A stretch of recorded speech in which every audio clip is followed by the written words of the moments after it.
Hello everyone, welcome to another Arrays Easy Level question. Now this question is a very simple one. We just need to understand how this calculation works. Okay, nums of j minus nums of I equals diff, and nums of k minus nums of j is equals to diff. Okay, so what the question is and what it is all about, let's get directly into it. Okay, so first of all, we are given a nums array.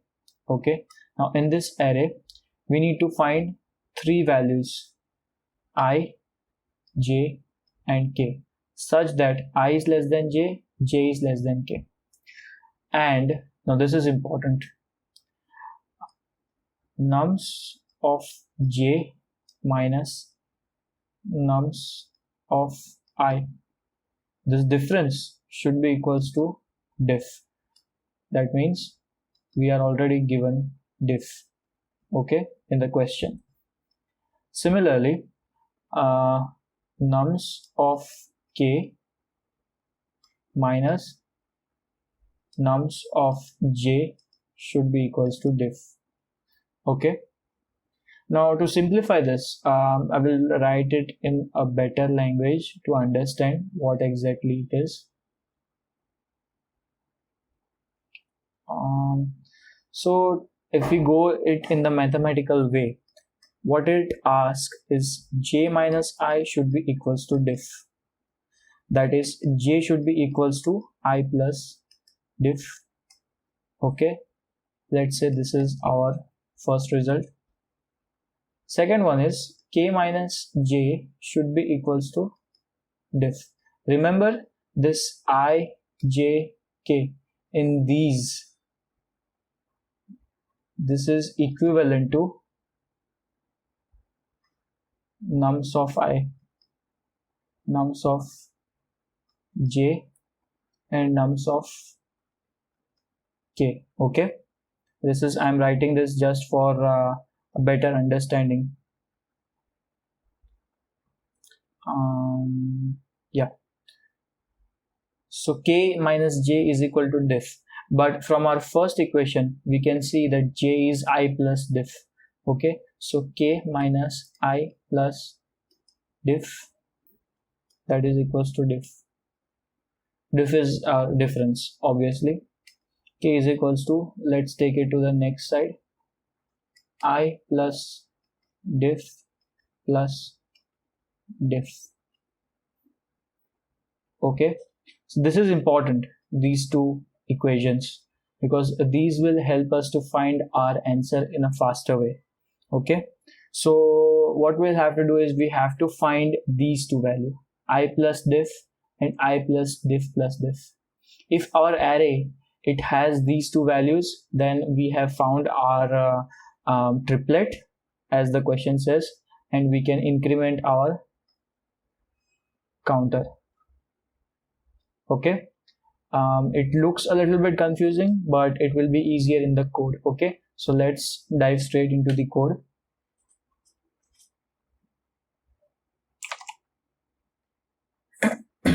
Okay, so first thing, we need our counter.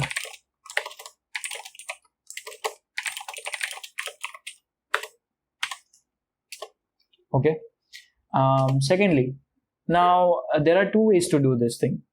Okay, we will first follow our brute force approach, and then we will go to the optimized solution.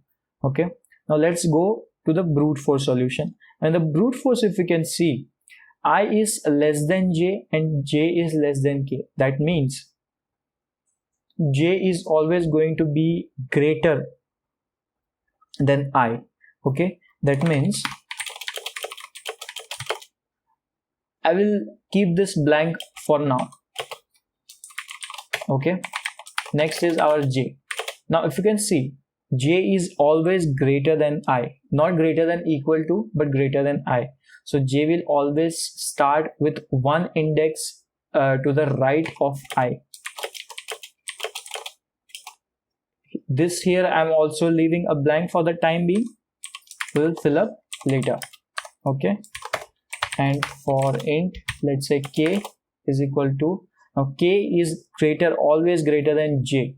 Okay, so k will be j plus 1, k less than, now here let's keep it blank as of now. Now if you can see here, k will go from j plus 1 till the end of our array. Okay,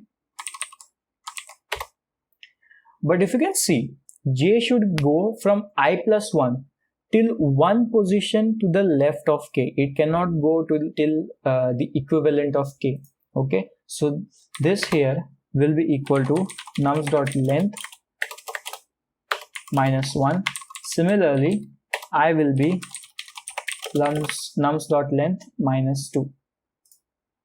Okay, now here we will check. This is brute force approach, so we don't need to worry about our explanation here.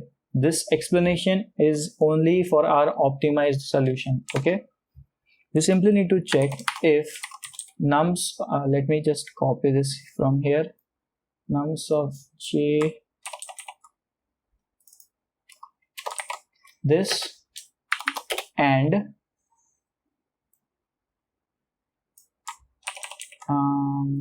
this. If these two are matching, we'll simply increment our count. At the end, we'll return our count. Let me submit this. Okay, so it is easy. It is on cube of solution. Like, it is not exactly on cube. Okay, it is on into on minus 1 into on minus 2, but technically it is on cube. Okay, because we during doing the time complexity, we always ignore the constants. Okay, so this is on cube of solution. Let's optimize this now, because runtime is 28 ms, which is not a good thing. It is very slow. Okay, now let's optimize this. We will want our counter here. We don't want this. This is the costly part of our solution, right? So let's remove this. Now the fastest way here is the issue that we are facing while doing arrays is that we are unable to access the elements quickly. Okay, we need to go through each index to find that element. Okay, but we have array list with us, using which we can find the values in a faster way. Okay, so let's create that first.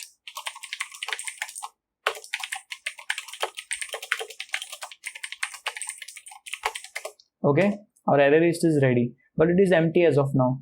We need to add all the values in our array list. So let's do that.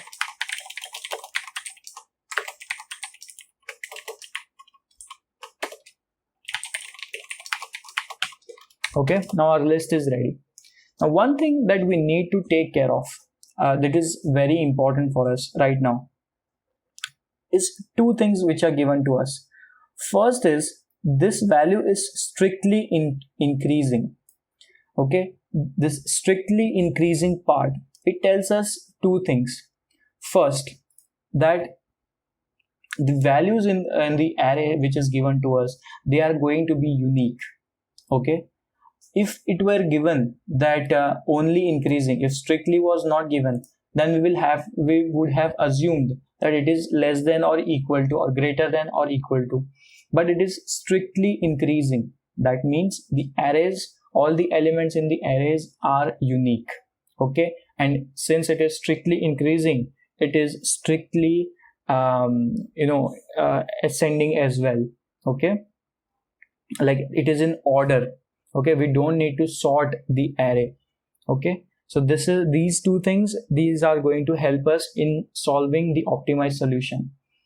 So now, how do we do that? So let's iterate through our list. Now if our list contains I plus diff and if our list contains I plus diff as you can see from here. If it has I plus diff, that is it has j, and it has I plus diff, that is it has k. Okay, in that case we'll simply increment our counter, and at the end we'll return our counter. Let me submit this. Okay, now you can see like our runtime has almost reduced to less than half, like more than half of what we had earlier, from 28 ms to 12 ms. Okay, so this is quite helpful right now. We have reduced our on cube of solution to on square, because the contains method, it takes on of time. Okay, so for every inside a for loop which is taking on, we have another contains method which take another o of n. So the time complexity right now is o of n square.